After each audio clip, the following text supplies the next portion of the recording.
Okay. Good morning, everyone. I want to make sure that I can see everything. I'm going to give us a little time. Get yourselves comfortable. We will be taking, I'm going to try to build in some bio breaks. This is just a disclaimer. I'm going to try to build in some bio breaks, but please, if you need to step away from the computer, I totally understand. Please do so. We're going to get started in just a few moments. I am going to go ahead and put up my presentation slides.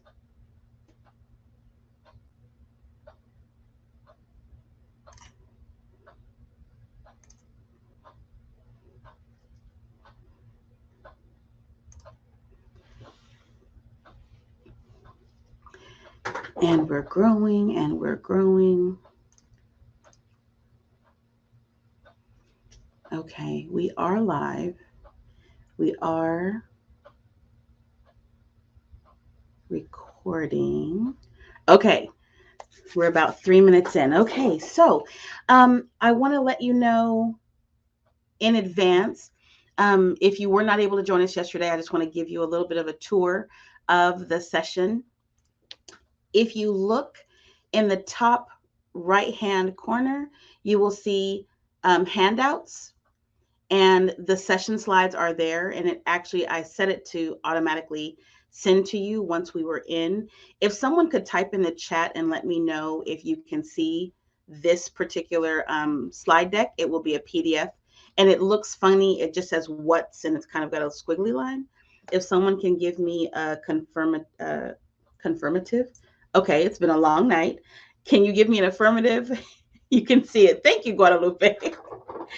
So I will officially begin. It's almost 4 minutes in. Okay, so I am Dr. Paula Johnson. I am so glad to have you with me today.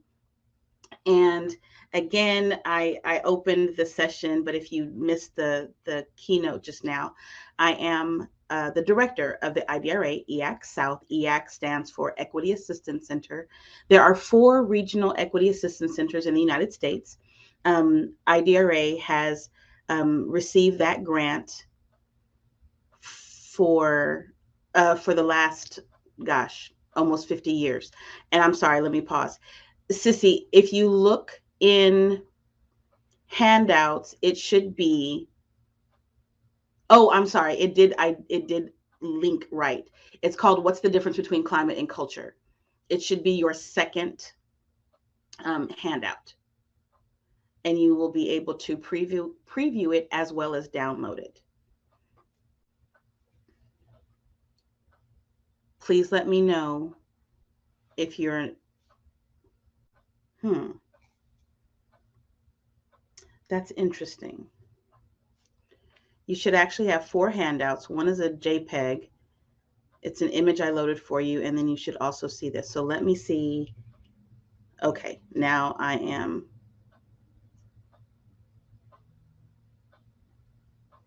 Okay, I see now.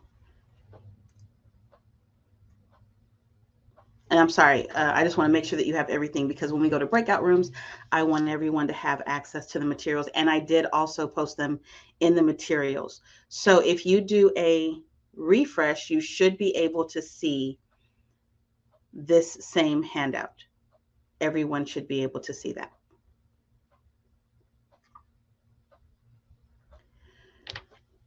And so continuing with the Equity Assistance Centers, the first were established in 1975 by the Department of Education for the United States in response to the Brown versus Board of Education, the Civil Rights Act, to help school districts build from segregation. So we still have schools that are considered segregated.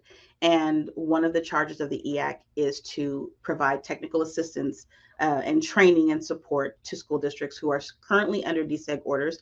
As the Southern region, we have the most cases that are active in the United States. But we also have school districts that come to us out of identified need. So they have realized or unearthed or done a critical analysis and determined that there are some inequities that they would like to address, and we are able to provide those services at no cost to the school district. So as I said, we've held one since 1975 uninterrupted, and we've just submitted an application. We're hoping that we are able to continue this work. It is tremendous work and very fulfilling, but hard. It is difficult. And so as we were talking about how to provide some support, this is considered a universal project. The convening, which grew from like 33 people 6 years ago to now almost 700 in a virtual space in 22, I wanted to provide topics that were relatable and relevant and timely, and that we had heard were areas of need. And so that's where the 5 strands came from. And so where my work for the most part sits is in culturally responsive schools. And that means a lot. That means anything related to race, gender, national origin, and religion, which then out of intersectionality are also impacted by special education placement, economic impact, students who are homeless, family engagement. It really reaches discipline, academic programs. It's far reaching. And so that's why we created this strand. And so you'll see, if you look at the topics, it's a broad scope, just to provide some information and resources for transforming school settings and district environments. So we're going to get into this. Climate versus culture. In this session, we are going to have some uncomfortable conversations for some. For others, this is something that you've been dying to talk about with others. And for some, it's something that you live on a daily basis.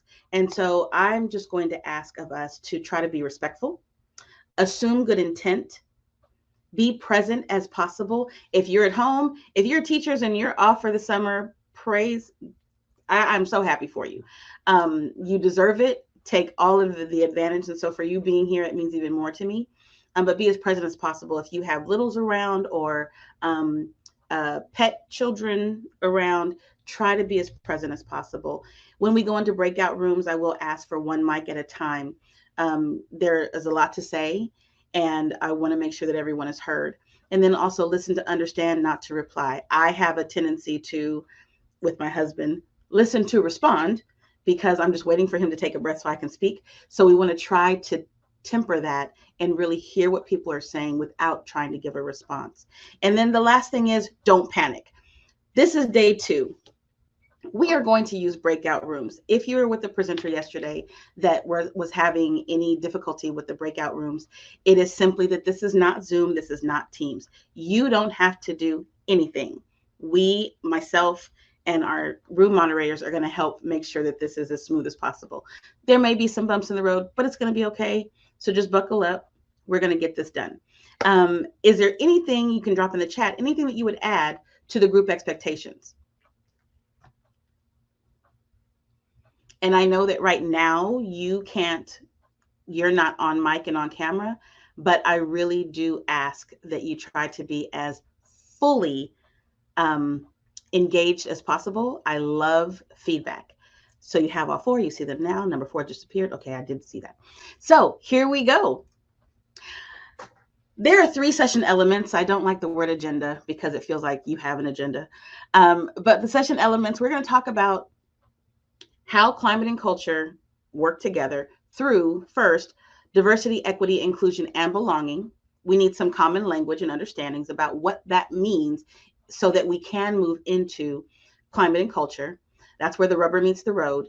And then the third portion is closing the opportunity gap, how we establish equitable educational environments through our practices that reach all learners. We'll talk about some targeted universalism, where the goal is that we want all students to be successful. In order for that to happen as a high level goal, we have to have some targeted interventions that service particular student populations. That's where equity comes in. Not every student needs the same thing. And so we have to identify what the needs are of sometimes particular student groups, and then other times individual students. And those are two very different things. Then there's also the holistic approach. Like when we talk about safety, as Selena mentioned yesterday, the incident at Uvalde here in Texas, that is extremely close to home. We have a relationship with that district. I have presented in that district and worked with some of the educators there. And so when we think about school safety, that's a holistic intervention where every single student, every classroom, every campus deserves to be protected. So it's important for us to think about those levels, right? So we want to think about an overarching district practice, something that may occur on a particular campus or all campuses, and then in the classroom. So there's always tiers to the types of interventions that we're speaking of. And so we're going to get started. I'm going to ask you to give me 5.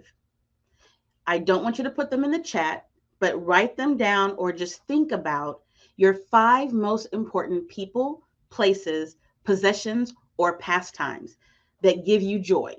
The 5 most important people, places, possessions, or pastimes. I will give you a pass. You can think family as one situation, like one of your items. You don't have to name individual people. You can just say my family. I'll let you have that.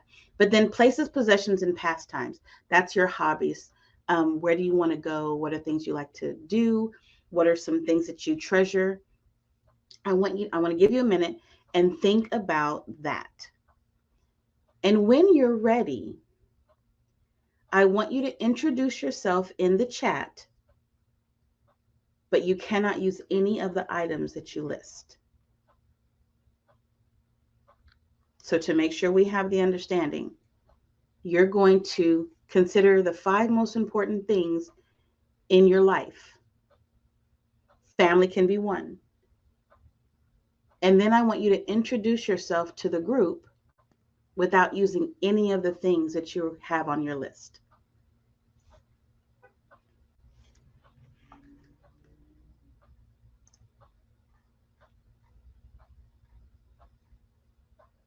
My name is Lupita. Dorito should only be a water chip and January babies. I'm sorry, my husband is a January baby, so he would totally agree with you.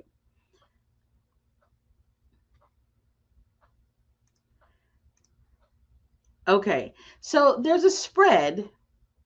There's a spread in our responses, but for the most part, the majority of you selected, for those of who responded, a 3, 4, or 5.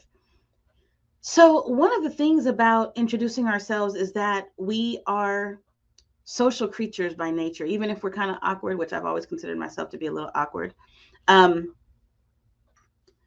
and it's okay, Lindsay. Lindsay says she's in Florida. She lives in Florida and still having trouble with the rest of the introduction. And I am right there with you. I totally define myself by very specific things: my family, my church, my school. They call me PV Paula. I went to Prairie View A&M University. And at work, I'm known as PV Paula. It's very difficult to separate myself from those things. But the reason that I do this activity is because I think it's really important for people to see or to understand what it feels like to be silenced. And I say that because there are people, individual students, teachers, administrators, parents, and family, community members who walk through every day having to silence parts of who they are, whether it is their personality. They might be extreme extroverts who have to kind of tap it, like bring it down a little bit, bring it down a few decibels and levels to be able to interact with their coworkers. It may be students who have particular characteristics. My son has Asperger's, and it dawned on me one day that we really ask him to not be himself when he's at school. in certain situations because of the way he might react. And so that's something we are silencing that part of him rather than authentically embracing all of who he is and working with him to be more self-directive. If he gets upset, there are people who identify as LGBTQ plus who hide that part of themselves when they're interacting in a work or public facing environment.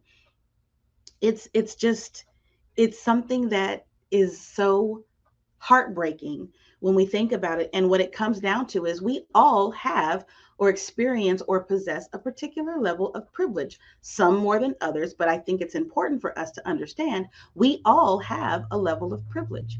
And so that's what this activity is for us to understand that some of the things that we hold near and dear, if we weren't able to tell someone about that, or if we had news that we were bursting to share and felt like we couldn't because of the environment we were in, how unjust that is. That is not equitable. That is not inclusive. It does not give me a sense of belonging. And it makes for a very toxic or negative environment for me to be in. And so that's where I wanted to situate us today for the next activity, or for the first major activity, I should say. So thank you, though, for struggling through that, or, really being contemplative about how you might introduce yourself. I think it's really important for us to note. And thank you, Lindsay. I just wanted to note the thing that you said is more than you've ever realized. You don't realize it because more than likely those pieces of you are not challenged by society, or by your coworkers or by your family. And so that's kind of what this session is about, is really understanding that everyone is coming from a different perspective. Our lens is different because our experiences are different. And so it's important for us to be mindful of that when we're interacting with others, especially as educators. So here we go. Now, don't get too excited. Take a deep breath. We are going to experience a privilege sale. Now, this is where the 2 activity handouts come in. This activity came from when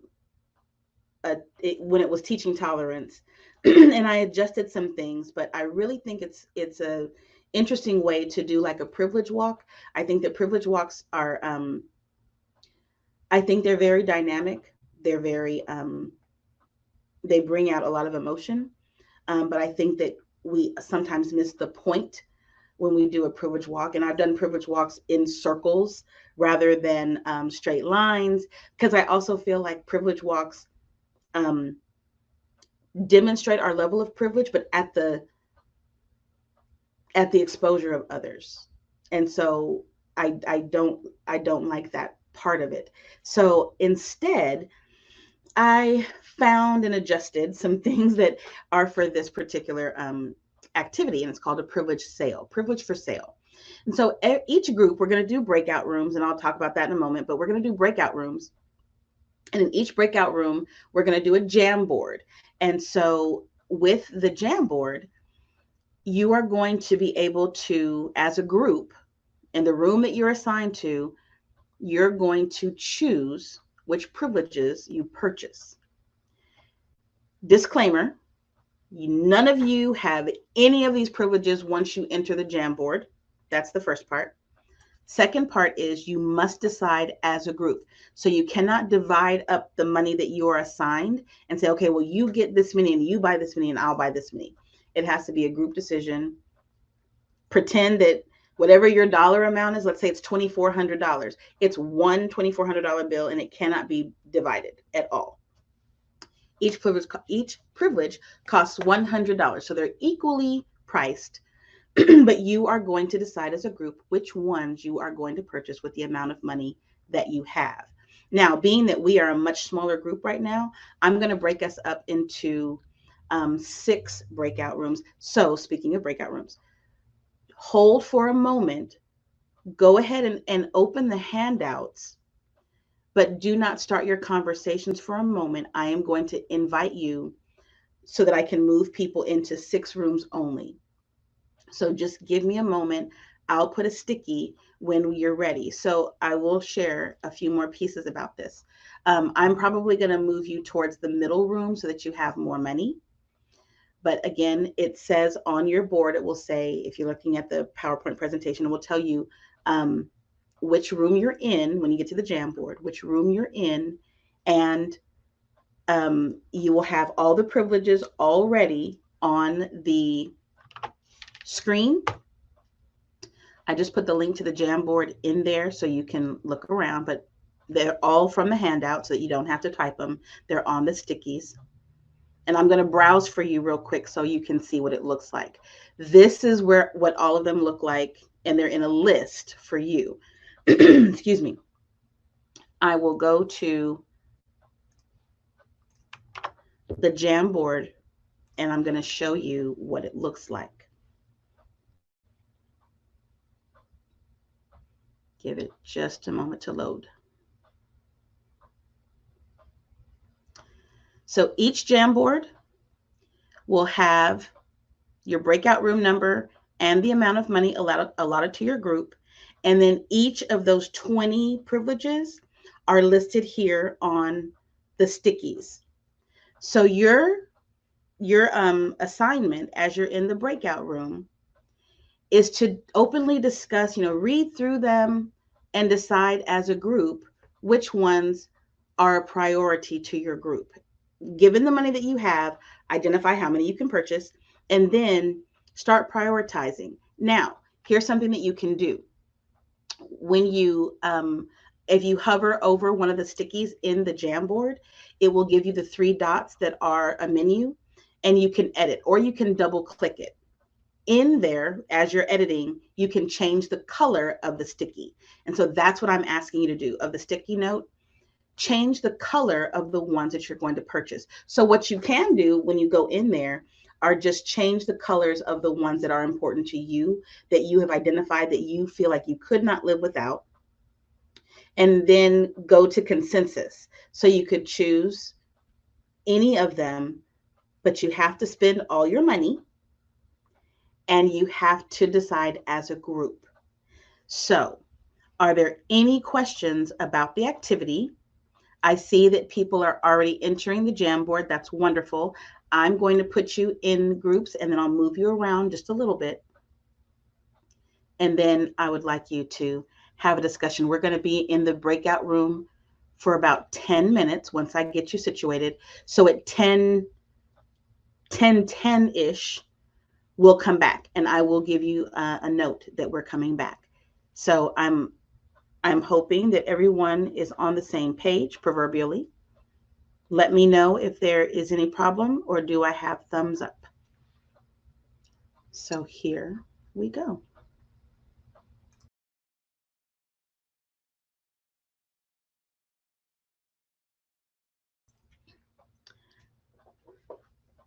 I hope everyone got a little stretch break.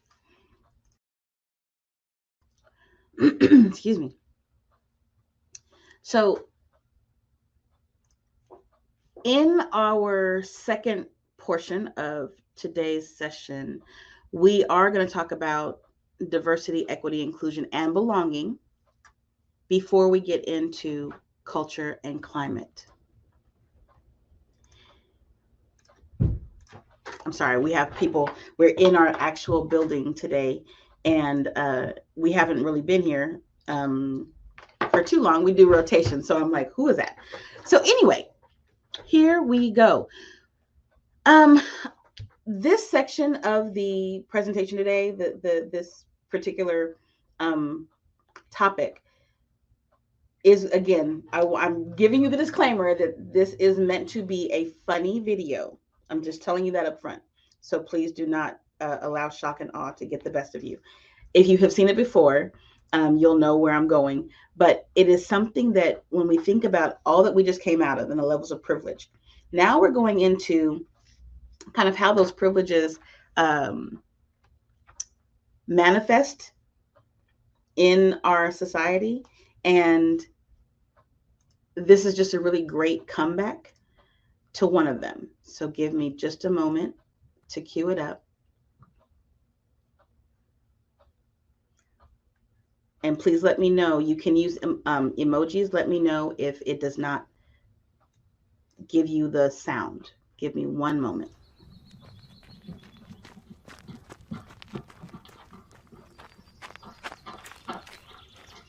Hi there. Hi there. Hi. Hi. Nice day, huh? Nice day, huh? Yeah, finally, Yeah, right? finally, right? Where are you from? Where are you from? Your English is Your perfect. English is perfect. San Diego. San Diego. We speak English We there. speak English there. Oh, Oh, where are where you are you from? from? Well, I was Well, I born was in Orange born County, in Orange County, but I never but actually I lived never there. actually lived there. I mean before I that. mean before that. Before I was Before born. I was born. Yeah, like, where are your Well, people where are from? your people from? Well, my Well, my great-grandma was great-grandma from was Seoul. from Seoul. Korean. Korean. I knew it. I was I like, she's knew either it. I was like, Japanese she's or either Japanese Korean. or But I was Korean. leaning more But I was towards leaning more Korean. towards Korean. Amazing. Amazing. Yeah. Hamshasi. Hamshasi. There's a really There's good a really teriyaki good barbecue teriyaki place near my barbecue apartment. place. So I actually really I like actually kimchi. really like kimchi. Cool. Cool. What about you? What Where are you about from? Where are you from? San Francisco. San Francisco. But where are But you where are you from? from? No, I'm just No, American. I'm just American. Really? You're Native You're American? Native American. No, No, just regular American. Regular American. Oh, well, Well, I guess my grandparents are from England. Oh, well. Well, Hello, Governor! What's all this then? Drop the ball into you. Let's go, Scotty! Double, toil and trouble! Mind the gap! Beware, Jack the Ripper! Bloody hell! Pip, cheerio! I think your people's fish and chips are amazing. You're weird. You're weird. Really? Really? Weird? Weird? Must be a Korean Must thing. be a Korean thing.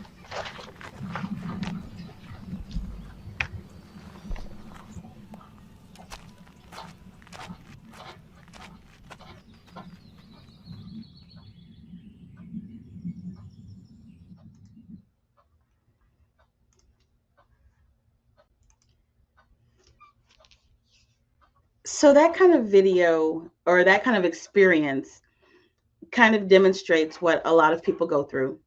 And it could be about our ethnicity or race.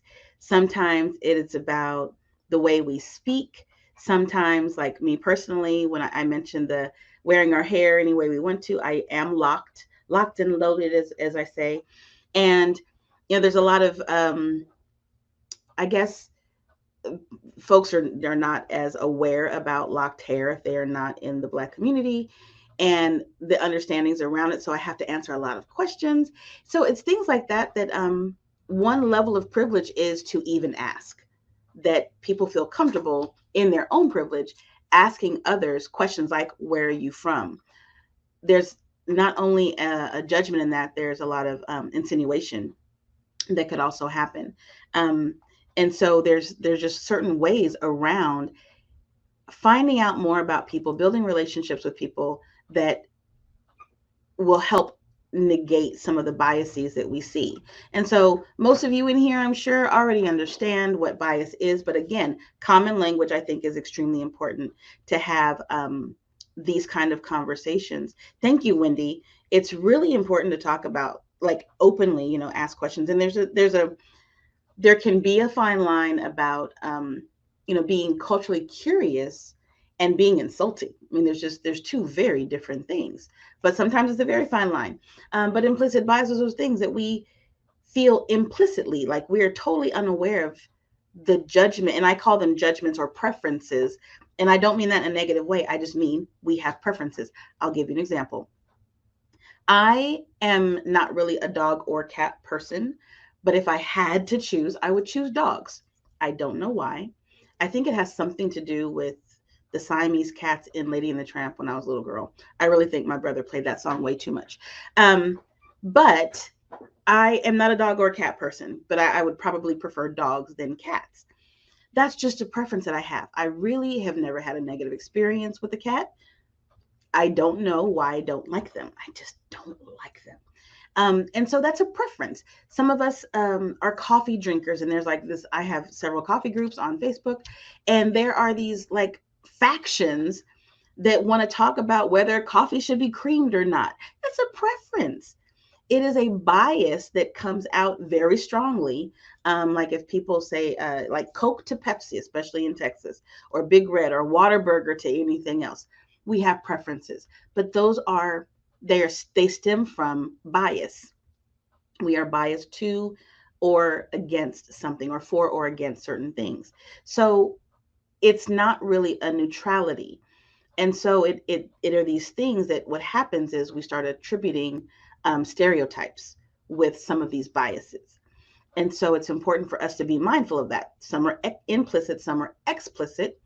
In that, like I always use this example, when a guy, and I was in grad school I was one of the only 2 females, my male counterparts would say to each other kind of jokingly something like this, like, wow, you suck at math. Like, how did you not get that right? What are you thinking? But if a female, one of the 2 females got something wrong, it was, oh, this is why girls shouldn't do math. And it was like, wait, I'm one individual. I do not represent the entire population of women. But it's the idea that we have these thoughts and notions that become cemented in our thinking, and that it's like a blanket statement. And so explicit bias also comes out. And then we have prejudice. This is really not based on any kind of reason. And I'm going to show you a dynamic that occurs that leads from implicit and explicit biases through stereotypes and judgments into prejudice, which leads to discriminatory practices. But it's an unjustified or negative attitude. We might have a prejudice against, like for me, against cats. There's really no reason for it. There's no rationale that I could give you. People try to give me all sorts of facts all the time about how cats are the superior pet, but it doesn't matter. You can't change my mind. It's very negative, and it's strongly negative.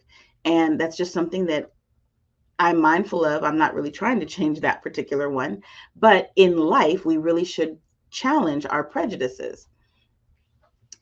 And we see them all the time. So bias and prejudice and inequity is witnessed all the time. And I wanted to show you these examples in that, like inside the classroom, we have to be very careful about the curriculum that we put before students, the things that we share with them, the things that we guide them to, because even in our curriculum and instruction, there are some very biased accounts of history, of representation, of levels of intelligence, of science, all sorts of things. And it comes from the teachers and staff. It can also come from peers. And then again, through our learning materials. And even in social media and in our families, people watch the news, people get hearsay. Twitter and Facebook and even TikTok and Instagram become news outlets. Everything is truly, all social media becomes news. And so this particular example of this Fox News has multiple channels. In one situation, it might be too small for you to see. In the top example, it's Fox News Latino, where it says, in a rare move, this university granted a $22,000 scholarship to an undocumented student. On their sister channel, Fox News, it's like, money for illegals is the tag. Same student, same story. You put a positive spin on it for one community and a negative on another audience. And so things like that show up every day in the way people and events are portrayed. So we have to check these biases. And a lot of us try to we try to think that we are putting ourselves in check on a regular basis, but I just have this quick video to demonstrate how it doesn't matter how careful we are trying to be, certain things can get past us.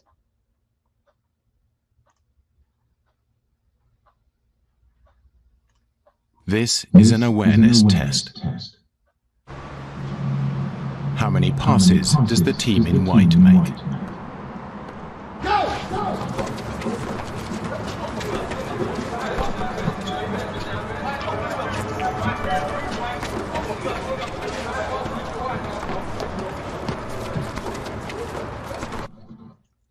The answer is 13. But did you see the moonwalking bear?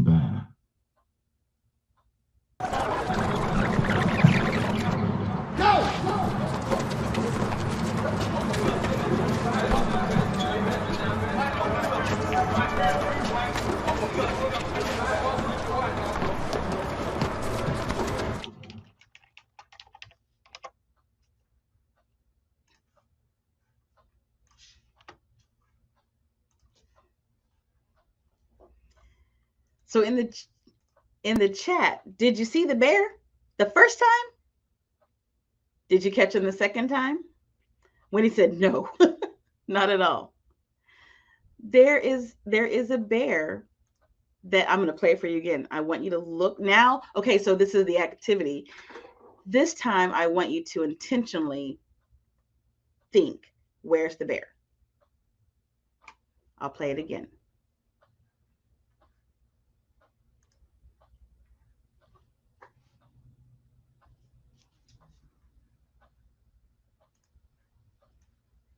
Come back. This is an awareness test. How many passes does the team in white make?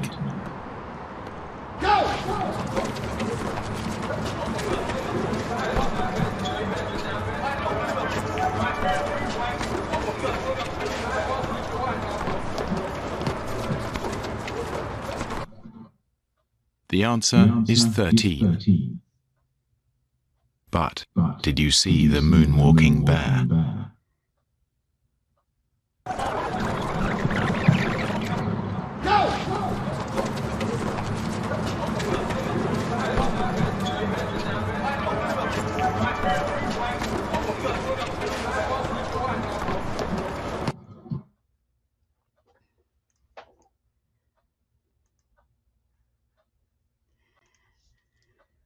So I love that, Daniel, that you use the video with your students, because that is exactly what unconscious bias is. It's those things that are happening all around us that we don't know because they haven't impacted us. So I like to think of the basketball players in the white and black as like life activities, right? Every single day. And any one of those players, had the bear hit them, they would have definitely seen the bear. But it seems as if they don't even see them. So it's the idea that unless we are looking for something, sometimes we just don't see it right in front of us.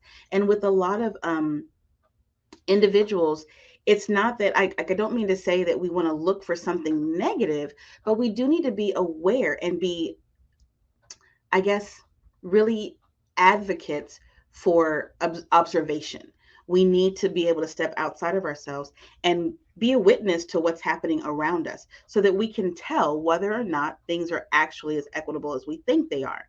So, excuse me, policies and practices that don't traditionally impact us as individuals do not fall under our radar. So we have to, as equity champions, we have to be on the lookout for systems of inequity or inequitable practices and procedures, processes that are negatively impacting very specific student groups.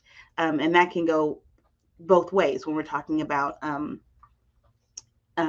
instructional practice, student response to student behavior. I hate to call it discipline, responses to student behavior, because really that's all it is. It's adults responding to student behaviors that sometimes are not appropriate in the moment, and then other times are just misunderstood. And so there's a lot that's a lot of the work that I do. Exclusionary school discipline, corporal punishment, the fact that we even still have it is a problem. But those are the kind of things that we might not bear witness to because they don't impact us personally. So it's important for us to think about how it might be impacting others. So this particular slide comes from the Kirwan Institute. It's part of their process, in that when we think about at the top, negative symbolic attitudes about anything, I like to use, let's just say, octogenarians, anyone over the age of 80, because I want to give a non-school based example. So let's say I told you there was a 98-year-old woman who was applying to be a greeter at a particular store, any store.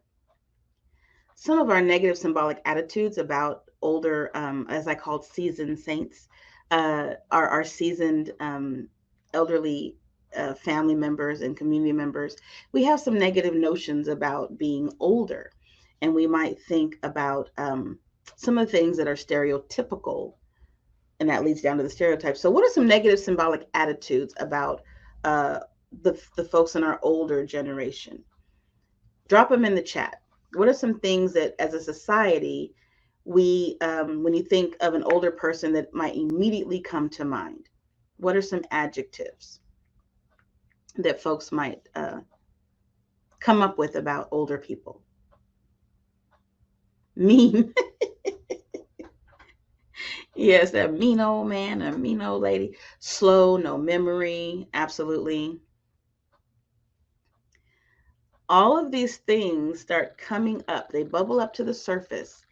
And old fashioned, they're not with the program. They don't know, that might, poor health. That the old fashioned might lead to not being up with technology, physically weak.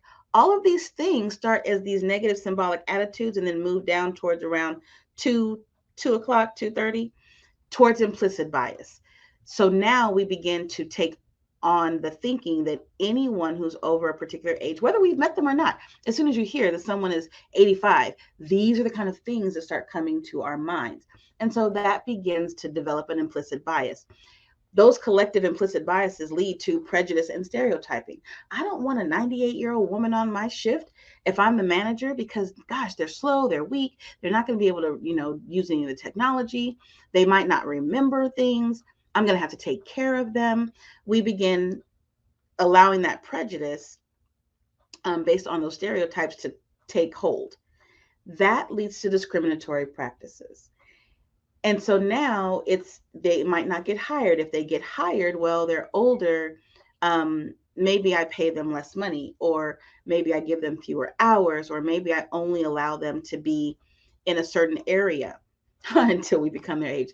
Ooh, Wendy, you just said something. I just turned 50 and I'm still struggling with that. Actually, I've embraced it, but still the idea that I'm 50 is kind of odd. But that discrimination moves into inequity and injustice. We start treating them poorly. We don't listen to them because, that old lady, she doesn't know what she's talking about. All of those pieces, and it's just a cycle. And you could put anything at the top. You could put race, gender, national origin, identity, weight, hairstyle, job choices, college, anything that you can think of that becomes part of someone's identity can be put at the very top. And almost every single one of them has some negative attitudes or beliefs. You could think of something that we think is positive. So someone who chooses so a lawyer. In some area, in some circles, becoming a lawyer or pursuing law is like one of the best things you can do, because we're thinking, like in our society here at IDRA, we have several lawyers, and we're thinking, yes, champions of equity, champions for the justice. And then other people are like, oh, lawyers all lie. Like, they're just these things that just fall out of our mouths that we believe about particular identities or positions or careers based on our societal norms, things that have become normal. So that is how that works, though. It begins with these, all these individual negative attitudes begin collecting that creates bias, prejudice, and social stereotyping, leads to discriminatory practices, which ultimately are inequitable and unjust. And so we have to learn to break those cycles. And that's where this comes in, is that it's very important for us to understand. Dr. Keeling touched on it earlier. We did a session with Orange County Schools on white supremacy culture, and just it's what it is how it has become systemically ingrained in some of our expectations of each other in the workplace, at home, in society. And so these are some of those pieces where some of these behaviors are readily observable and some are difficult to notice. It's like the bear. Overt is like straight up bigotry, violence against people for differences, whatever the differences are, explicit biases that are enacted upon people, hate crimes, hate speech. Those are overt. It is recognizable. You can point your finger at it and you can name it. Unfortunately, you see the waterline. There are covert or symbolic behaviors, and then there are also systemic at the bottom. And you see it's the base of the pyramid, because those are some of those structures that are driving our societal norms. So implicit bias and attitudes and some discriminatory practices and the way we message and about microaggressions. This session wasn't long enough to get into all of these, but those are more covert, and a lot of them are very symbolic. Like you will see them readily. They're still sometimes difficult to observe, but sometimes they're very pointed. But when you get to systemic, the idea of marginalization or institutional policies and practice that are discriminatory or inequitable towards particular subgroups demographically, segregation tactics, redlining.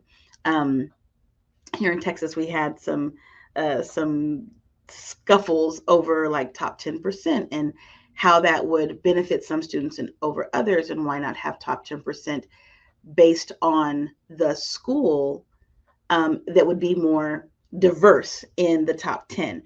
All those things are kind of challenged. And so that's where it becomes more overt, because people begin to show you their real selves, and you end up rising from what was kind of latent and in the background to very upfront and in your face. So it's just important to understand that these structures, and I think that everyone here knows that, but I like to name these things. It's one thing to feel something, but it's really important to have language, have terminology, common language to name these ideas or the actions of others.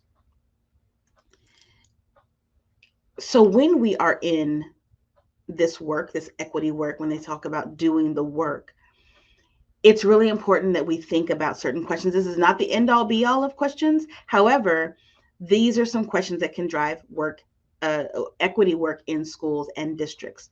When we think about everything that we just did, the privilege for sale activity, thinking about implicit and explicit biases and prejudices and stereotyping and systemic inequity, what is the experience for individuals who might be a minority within your organization?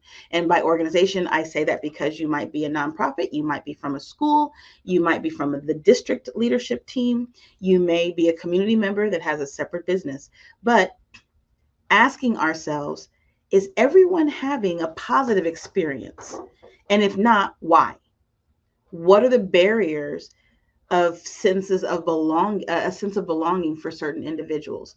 And how are we measuring that? How are we getting that information? Are we doing pulse surveys of the community which we are serving?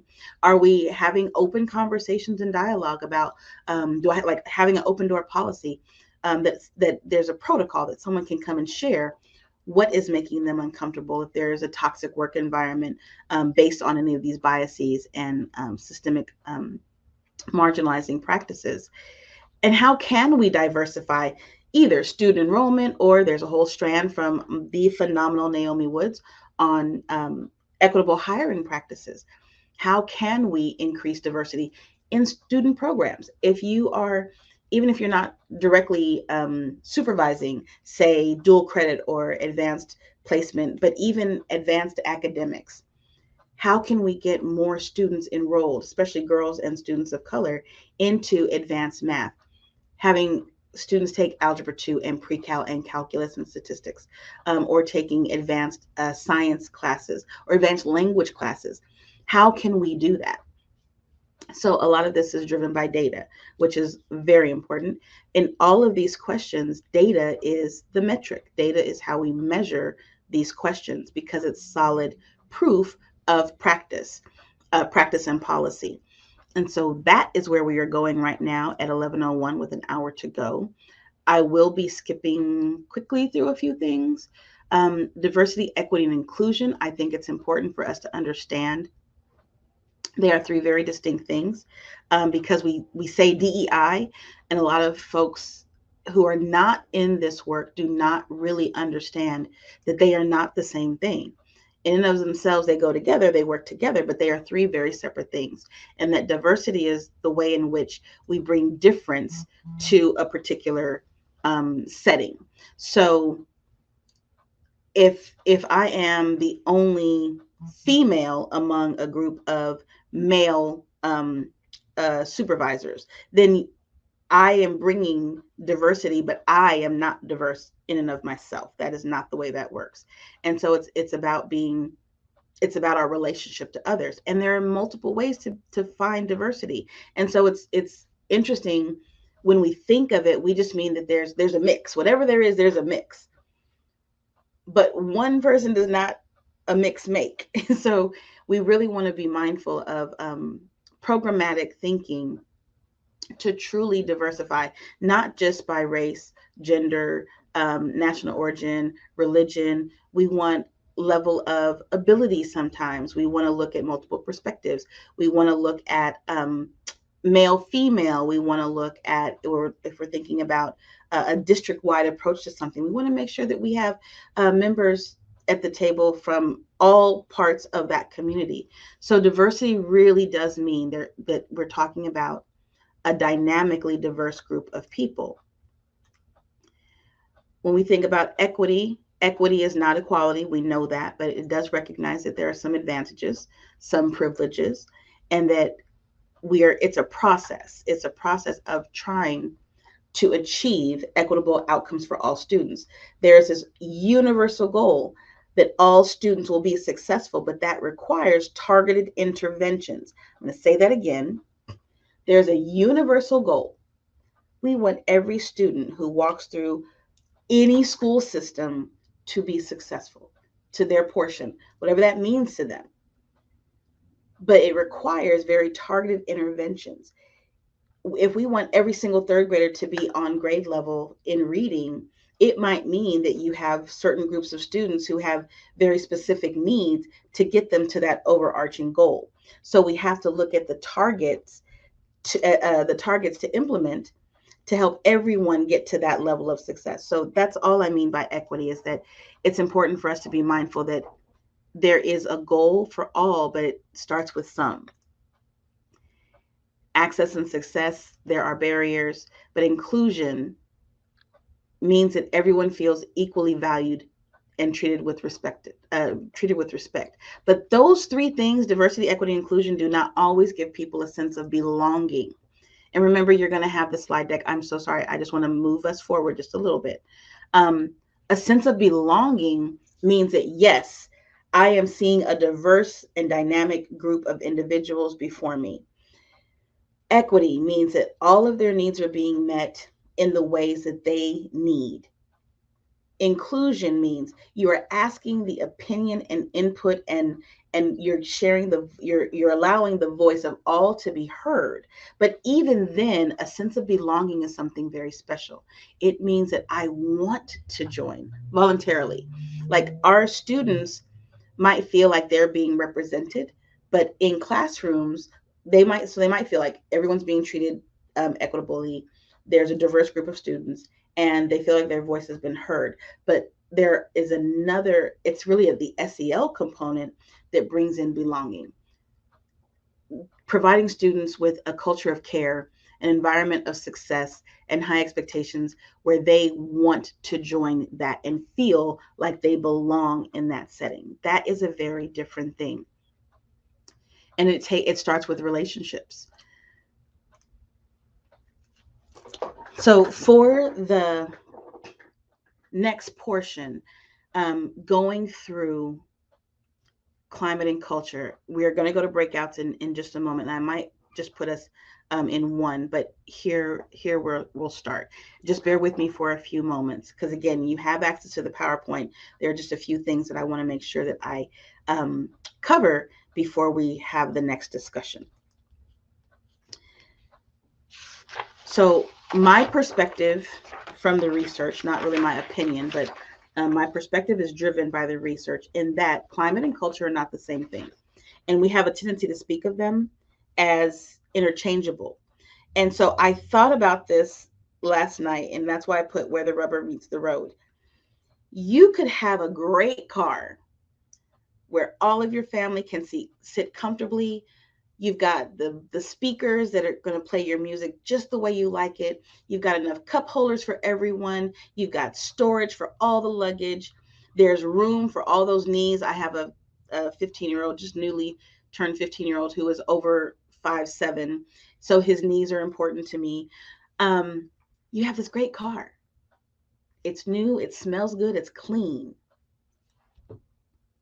And then you have to drive on a muddy country road that it just rained and there are mudslides happening. So you had a great car, horrible climate. That's the difference to me, or horrible road. That's the difference to me between culture and climate. The culture is the car. The car looks good, feels good. You want to be in it. You're there. You're comfortable. But you're putting it on a terrain that cannot support it. And so then you also have the opposite, where your road might be newly tarred, new road ahead of you, perfect in every way. But you've got balding tires, your engine might cut off, your seats may not have all the stuffing in them, the doors may not lock. So that's a mismatch. In either case, that's a mismatch. What we want to do is make sure that culture and climate match. And I hope that analogy made sense. It made sense to me this morning at 4 o'clock, but it might not now. I don't know. But school climate is driven by the policies and practices that lay the foundation. So that means how are our routines, our student codes of conduct, our teacher handbook, all of our technology, all of the aesthetic that is supposed to drive a positive school environment. The culture is how we do school. And so it's those shared practices and behaviors, our values and beliefs. And sometimes, again, there is a mismatch. When I think of school climate, I think about the Breakfast Club, and that's why I included this picture, and not just because I'm older. I'm not an octogenarian, but I am older. In the Breakfast Club, if you ever saw the movie, whether you saw it or not, you've probably seen the students, and there was the jock, there was the punk, there was the nerd, there was the princess, and then there was the emo girl. And in their conversations and dialogue, it was such a powerful movie. And it did come out when I was a teenager, but it was so compelling because you could see yourself. And at the very end, they're like, we're all, each of these people, we all have multiple portions of our personality or identity that could be present at any given time. And so we want to make sure all of those students are cared for in our schools. And so school climate talks about 5 things, which they definitely feed back to the privilege for sale. Safety, interpersonal relationships, social media, teaching and learning, and institutional environment. Those are the things that make up school climate. Nowhere in there does it mention one over the other. All of these things are important. And all of these things are driven by policy for the most part, policy and institutional practice. It's important for us to understand, excuse me, that when we talk about these 5 measures of school climate, the only way to assess them is, again, through data. That means surveys, that means student academic data, student assessment data, but it is all driven by data because on the other side, culture just is. Culture is 3 parts: behaviors, attitudes, and knowledge. Thoughts and awareness, actions and routines, values, beliefs, and judgment. There's some crossover, but really culture is how, if you think of it this way, how am I treated at school? How are others treated at school? That's the culture of a school. The climate is, again, what is supporting culture. So that's why I think of the foundation being climate and the culture is what rests upon it. In culturally responsive and sustaining schools, it's really important for us to create that welcoming, inclusive, inviting school climate. We have to foster high expectations for behavior and academic success. I do not see how the two things can ever be separated. I believe that students' behavior is so intrinsically connected to our academic expectations of them sometimes. And of course, there are days where we just have an off day. But for the most part, students' academic health is directly tied to their behaviors. If I feel welcomed, if I feel like I belong, if I feel like you're expecting something of me and that you're going to support me in that environment, I am more prone to participate voluntarily. If I don't feel any of those things, I'm going to try to escape that situation as quickly as possible. And so there are certain times where we just really have to go back, step back, and identify not the behavior itself, but where it's stemming from. Again, inclusive curriculum and assessment, and that's a whole other session, but it is a way, as Dr. Keeling mentioned, a way to have representation and also equitable assessment based on student needs. And then engaging in ongoing professional learning and support, as you are doing today. Continually finding new pathways to provide instruction that is equitable and inclusive. And the final point in this segment is the implications for policy and practice. These are just some of the things that help increase or establish safe and welcoming school climate and culture.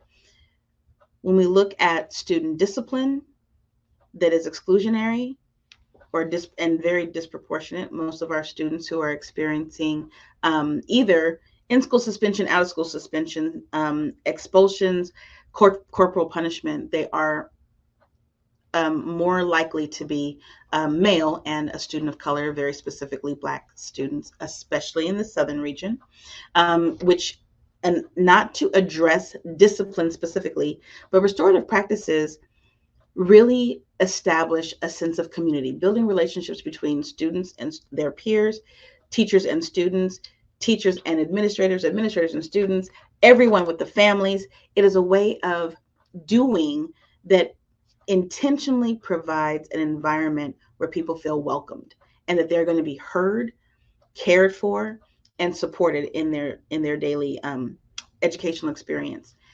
Again, I mentioned advanced courses, emergent bilingual instruction or dual language and bilingual programs are extremely important. That's why we have a huge strand on that this year. In addition to that, addressing bullying and harassment. Again, I mentioned data, surveys. We have equity surveys. I will send them to you if you email me. I hate that I keep saying but I'm thinking about all the things I want to say, but I want to put this in the chat real quick. There are we have surveys for parents, students, and staff that get at bullying and harassment. It talks about, it's mainly for school culture and climate related to race, gender, national origin, religion. So it talks about bullying and harassment. It talks about social media, like cyberbullying, talks about having high expectations of all students. Do I feel welcomed at school? Do I feel that I am respected at school? Do I feel like teachers have care for my existence, basically, and my well-being at school and for my academic progress? Has a lot of questions that get to how students are experiencing school to allow schools to address areas of need. Then the biggest piece, the connection between students and the teachers and staff, is to build those sustainable family relationships, and not just a PTO. I have nothing against PTA, PTO, but our valuing project, it's called Ed Cafes, valuing leadership model for parents and families and community members, is a form of leadership. So they actually go through training as advocates for educational equity to be able to communicate and message to schools what their needs are, what their concerns are. They are leaders in their community, not just, I'm a STEM booster for my child. It's not just to raise money or to have activities. This is for educational decisions that are going to be made for our students and their academic programs. So now I have spoken enough. Our next video describes, this is students almost the entire time, talking about what it feels to have a sense of belonging in school, as well as you'll see notes of diversity, equity, and inclusion. Let me share that with you. Play a video, belonging, play.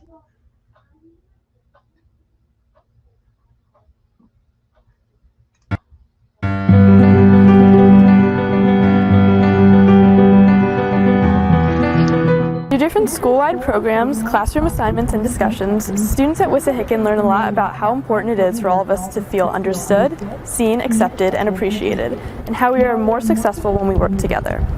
As a student representative on the District Equity Planning Committee, I ensure that our student voice is heard and our perspective is considered by contributing my ideas to the committee's action plans. I worked on a subcommittee that helped develop the Belongingness Survey, and we're excited to use this to help everyone in the school feel more accepted and welcome. There are a lot of great opportunities for students to get involved in at Wissahickon, such as different clubs and leadership activities. One in particular is CASA, which stands for Celebrating All Student Achievements, and that's a club where we host different multicultural events and we discuss important current issues, and I feel like this helps to make our school more welcoming and inclusive for everyone. I'm Kelly McCormick. And I'm Kavi Mattel, and we're from the WMS Student Council. We started the George Deckering competition in our school to show the theme of belongingness and inclusivity. These stories bring upon smiles on everyone's faces as they pass by, and they show how people in WMS care about each other's identities. So at Shady Grove this year, we have been having monthly celebration days. And the celebration, the first part of that CEL stands for social emotional learning. And our entire school on that day does a school-based activity. I learned that teamwork is really important, the full body contract. We shouldn't fight each other. One of our celebrations was with a balloon, and everyone was pushing and shoving each other, trying to get the balloon to stay up, and it wasn't really working out, so we thought of a different plan to really work things out. I learned that anything is possible. Hi, my name is Anusha Shukla. I'm co-founder and secretary of Wissahickon High School's Indian Cultural Association. Recently, we had a Holi event where we had over 50 people come and celebrate the Indian Festival of Holi. Overall, I think this is a really fun way to get people involved in the community and learn about cultures that we might otherwise not learn about in school.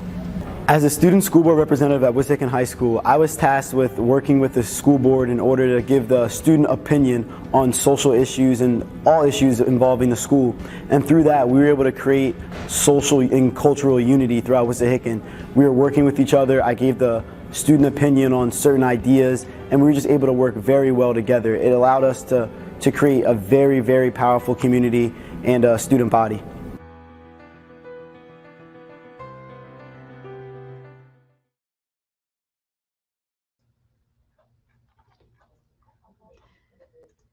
I just love that video. There is an activity that I'd like to take us to. I am going to ask you to again be a little patient. I want to put us in breakout rooms, and the conversation is to discuss these questions, one or all four questions, but I'd really like you to get to two of them. So courageous conversations are required for the work that we are doing.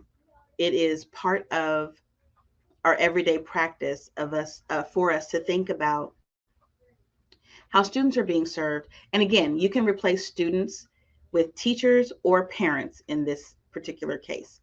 It's important for us to consider all of them in all that we do. So what I'd like is for us, and I'm going to drop these in the chat so that you can have them. I would like to put us in groups so that we can discuss these questions. And the idea of the graphic is that in order for us to continue to grow and learn, it requires reflective discourse. So we have to be reflective of all of our ideologies and be very cognizant of how they play out in our day-to-day work. identify surface level beliefs, like what are things that may be latent with some biases, challenge those beliefs with data and facts, data and facts, data and facts, and multiple sources of data and facts. So that's why we do the surveys with parents. We look at district data as far as student assessment. We look at attendance data, graduation rates. We look at attrition data. We look at how many students are enrolled in Algebra 1 at 8th grade. We look at transportation. When we look at all of those things together, it allows us to challenge our beliefs in order to change any that need changing, to develop new practices, and then build new capacities. And that is just a cycle. We keep that on repeat. Every time when I'm working with school districts, we don't stop at the first one. After particular interventions or once we've identified a particular need, anything that happens between that as a baseline, any changes in our practices or in the district's practices, we need another gathering of information, because it's going to be important to see how have those interactions influenced that data that we took then. Has it changed? Has it moved? If not, then what we're doing is not working. Now, there's also, it's important to say that there has to be a time span. Some interventions have more of a quick turnaround than others, but sometimes it takes quite a bit of time. Other times, small changes can have big impact in a short amount of time. So these are some of the things in the way we look at courageous conversations is, again, thinking about where we are right now. How did we get here? Those surface beliefs can also be a critical analysis, like if you've ever heard of the 5 why analysis, is really getting down to why is this occurring repeatedly? What in our routine, in our practices, in our policies is allowing this to continue? Something that Dr. Keeling said the very first time I met her was that in you could go back as far as you want to, the data hasn't really changed. And when I thought about what she said, it made me think about a large scale view. Data in our country really hasn't changed a whole lot. And I've been in education almost 30 years. And though we've tried all these new interventions, only when we started focusing on building relationships with students, teachers, and families did we really see a change. So it's not about the new math. It's not about where we move student expectations across different states. It doesn't the Common Core versus other traditional methods of developing curriculum. What it comes down to is we need to build relationships with students and get past some of these things. So these are the questions. I'm putting them in the chat so that you have them. And I'm sorry that looks so ugly. Let me do that a different way. But I'm going to put us in breakout rooms so that we can talk to each other. And I'm going to try to put us in 3. Let's see, I have 15 people. I'm going to try to get us into 3 breakout rooms. So just bear with me. And the discussion is to answer at least the first 2 questions, if not all 4. And give me just a moment.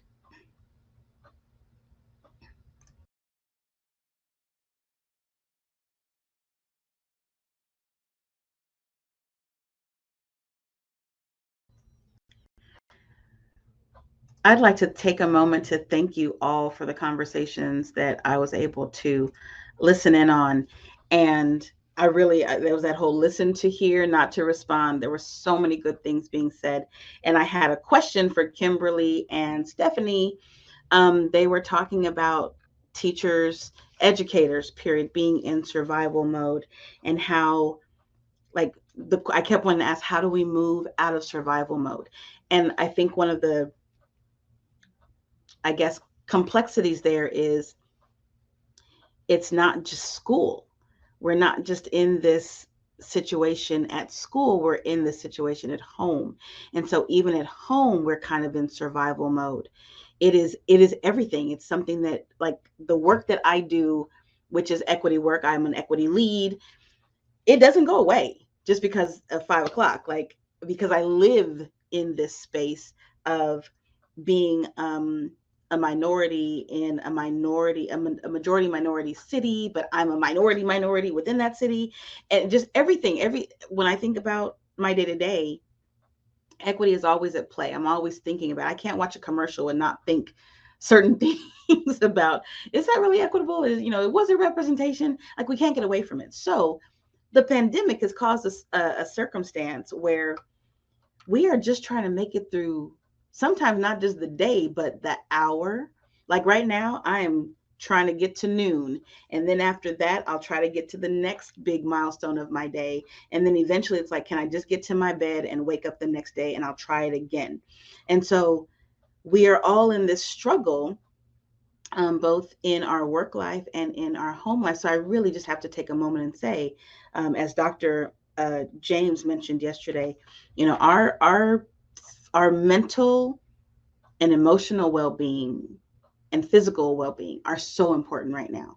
And so learning to listen to your bodies, to your mind, to your heart, to your spirit, it's really important.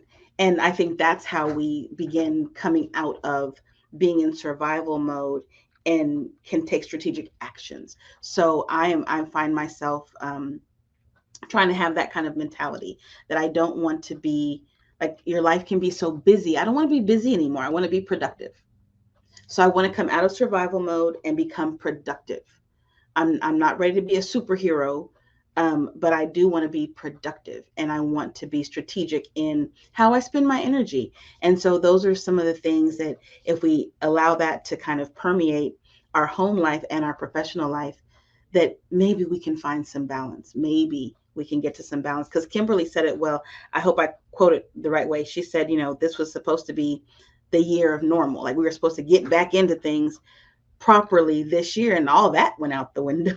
So here we are going on to the next one. But I will say this, I don't want to go back to what we considered normal before, because it wasn't working.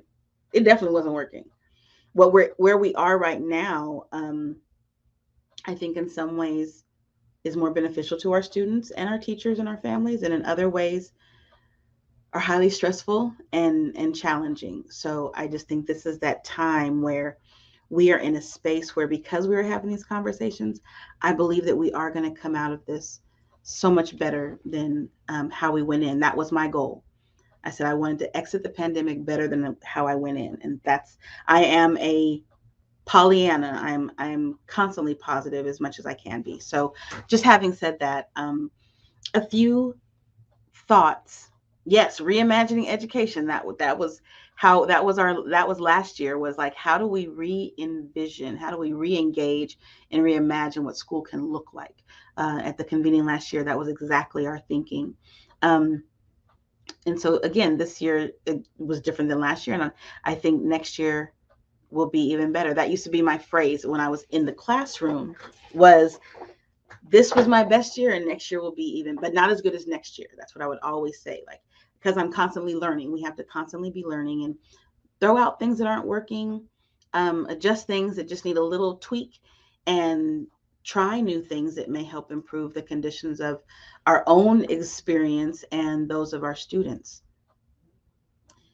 A couple points on culture responsive practices in closing the gap, and we call this the opportunity gap, is, and I'm not going to go too deep into this because we have a whole session on this tomorrow, but a few things. It's about building capacity. And that's kind of what we're talking about, is how do we move out of survival mode into being more productive and engaging and successful in our environments, is to think about the cultural dimensions, and then also that second point, ongoing critical reflection of all micro inequalities to ensure safe, responsive, inclusive learning environments. That's culture and climate. We want to always consider culture and climate, and how are we developing our capacity in both of those areas. We also want to take a very strong look at how the schools, so notice, I'm sorry, let me go back. This was for educators. We as individual educators in this world, in this system, in our districts, in our spaces, want to continually develop ideas around culture and climate for equity. as a school. So we're going from the classroom, because what I do in my classroom, as Kimberly said, like people go in their classroom, they're doing what they want to do. We have our autonomy. That's great. That's how I found myself being successful, where it was identified and I was moved up and became lead teachers and things like this, is because of what I was doing in my classroom. But what we do in our classroom does not always expand or scale to the entire campus, because we have different ways of thinking. So there have to be some shared understandings that there are certain things that I might do in my classroom that you might not do in your classroom, but there will be some collective practices that help benefit all students. And so that is that level of culturally responsive schools, and that everyone will encourage positive cultural identities, gender identities, that the college preparatory classes for all students, it doesn't mean that every single child is going to go to college. I have a 22-year-old who has been very successful without it. She's a phlebotomist. But my thinking was, you have to go to college. You have to go to college. You have to go to college. Not every student is ready to go emotionally, financially, and sometimes academically. So we have to really be mindful of, like I say, their portion or their definition of success. If it is making enough money to have a car and rent a room and eat and pay for their own gas, that's success. If another, like my child, wants Lamborghinis with an S, she has a different road to take. But it's their level of success. Our job, our business, is to get them out of high school with everything they need to be successful in life. That's our job. And to also be, productive and positive members of society, contributing members to society. So we want to think about the climate and culture, how they work together, and how we can provide opportunities for access and opportunity, high level classes, high expectations for everyone, low exclusionary discipline rates for all students, so that we can create these new centers of care, centers of culture, centers of love. If you listen to Dr. Stacy Johnson yesterday, she talks about an agape curriculum. She talks about teaching from a unconditional love. And that's what we need. And thank you, Wendy. Not ready to go to college until you're in your 40s. My grandmother and mother went when they were in their 60s and 80s. They got their associate's degrees in their 60s and 80s. Everyone's road is different. So we really have to be, and we have to embrace that. And this last piece on culturally responsive and sustaining instruction, when we say diverse learners, we mean any student that's in our classroom. We can't continue teaching just to the middle, or like I really feel for students who are academically advanced from their peers that kind of sit there or end up being the mini teachers. We really have to make sure that we challenge all students. I believe in differentiated instruction. I believe in giving students choice. Christopher Emden talks about co-generational conversations, co-gens he calls them, is that we can't just dictate to students what they should be learning or how they should be thinking. We have to have reciprocal conversations with students in order to really get their interest and keep it. It's really important for them to be part of their learning. Wendy mentioned something about the students at her school, that the students at the high school reading to students at the younger grades. We actually have a program called the Valued Youth Partnership where they do exactly that. The students who are the readers, though, have found themselves in situations that place them at risk of dropping out or not being safe or being left behind. And they are given a class that develops leadership skills within them or evokes those leadership skills. And it's something that she said, they're by reading to this, it's a cross-generational tutoring program. So they're helping teachers teach the littles. And I mean anything from kindergarten through second grade. And what we have found in the 30 years that it's been in existence, 40 years it's been in existence, that the students who we call them tutors, there's the tutors and the tutees, those tutors are definitely developing skills that they were lacking. They develop a new mindset about schooling and how important it is and why it's important to listen to the teacher and why it's important to be prepared. And they get a better understanding of what it's like to be that teacher teaching littles who don't want to listen, who want to be all over the place. It gives them a new respect for educators across the field. And a lot of them decide to come into the teaching career later on. And it really does. It improves their grades. That dropout prevention program has close to 100% success rate in students who, we do a pre-post survey. It's data and facts, remember? And so we do surveys at the beginning about how they feel about school, how they feel about themselves. And at the end, they take it again, and you can just see, we get parent input to find out what the parents' experience has been witnessing their students go through the program and growing and developing. And even socially, I remember this one young man who used to wear his hair, talk about belonging. He would wear his hair like to cover his face, and he didn't really talk to anybody. And at the beginning of the year, I was like, I don't know how he's really going to take to the program. He seems to be disconnected.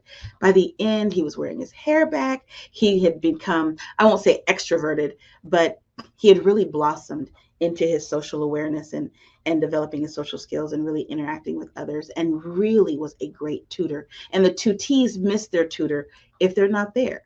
So then they develop the sense of responsibility, and they get paid. We work with school districts to develop a system for paying the tutors, and it's not much, it's minimum wage. But when you hear tutors talk about how they bought their parents something for Mother's Day or Father's Day, or how they helped pay a bill. Sorry, I'm not apologizing for crying. When I get choked up, I always get choked up about this program.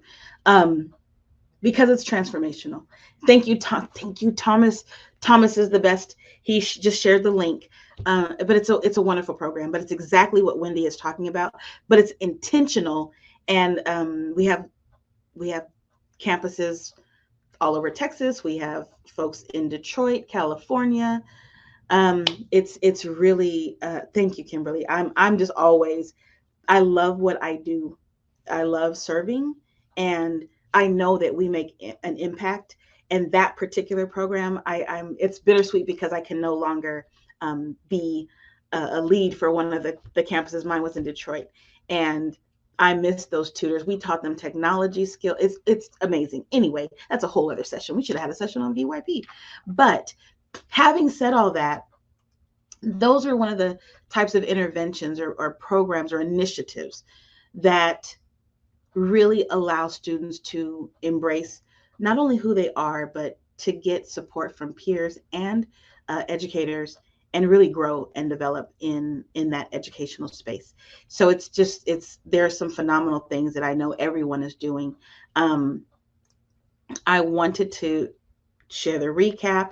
We did hit on everything, believe it or not. I can't believe it. I'm looking at my notes. I'm like, wow, we actually made it. And I want to give you a closing reflection and thought. Sometimes when in this journey, as we are trying to witness and be intentional and be aware and observe for inequity, I want us to also consider this thought of, I notice, I wonder. It was revolutionary for me the first time I heard it. When we look at these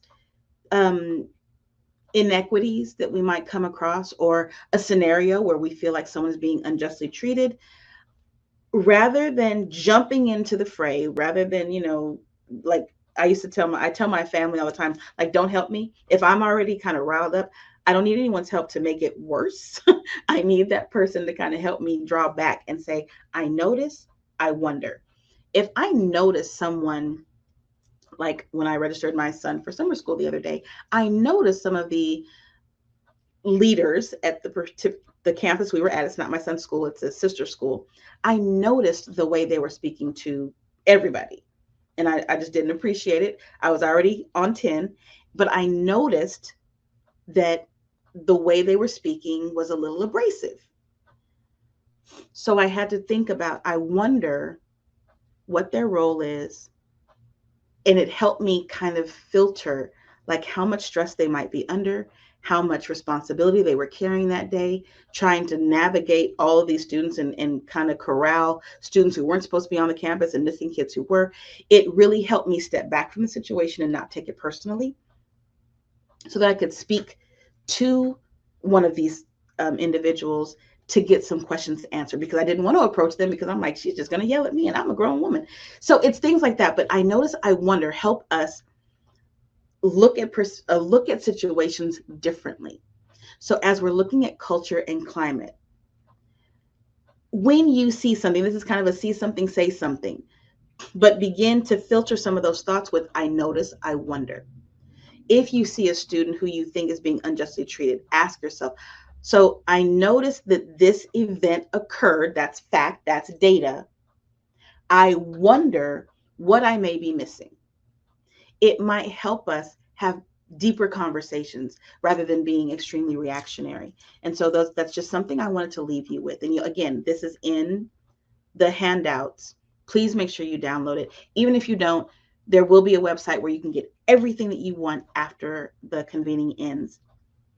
But as we look at these systemic barriers, as we look at individuals who may be perpetuating particular discriminatory practices, it helps us to have a reflective mind. Remember, courageous conversation. Challenge beliefs, like identify what our belief system is, that surface level, go deeper to challenge them, sometimes have to reframe them, to develop new practices, and then build capacity for more learning. And it has to continue. It always has to be in rotation, always on rotation. And so I'm a funny girl. I love humor. And I had to leave you with something. And for those of you who might not be able to see it if you're on your phone, my husband is he's a trained chef. And so he does these elaborate things. And I can cook very well, but I'm nothing like him. But I saw this image and I just could not help but share. It says, a degree in education is like going to culinary school.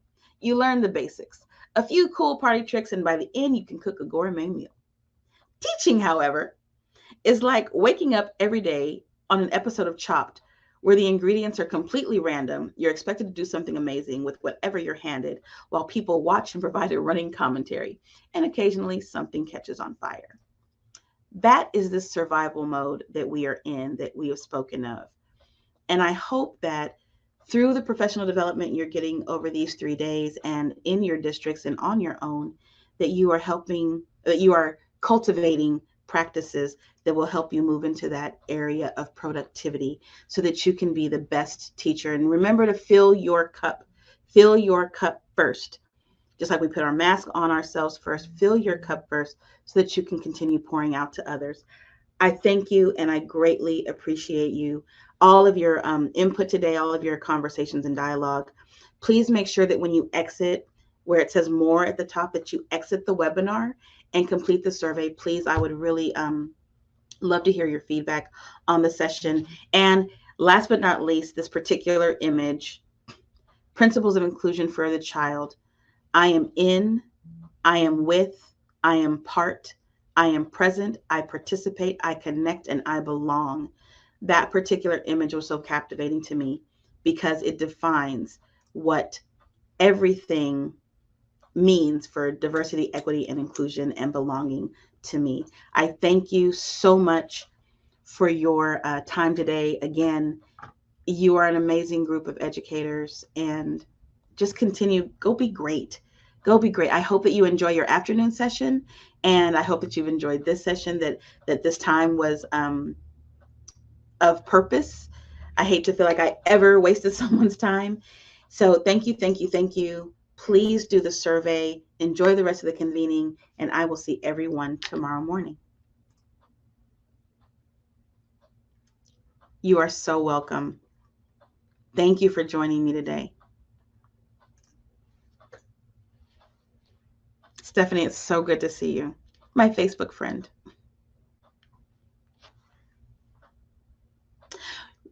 When you click the more button and it says exit webinar, it'll take you to a landing page that takes you directly to the survey.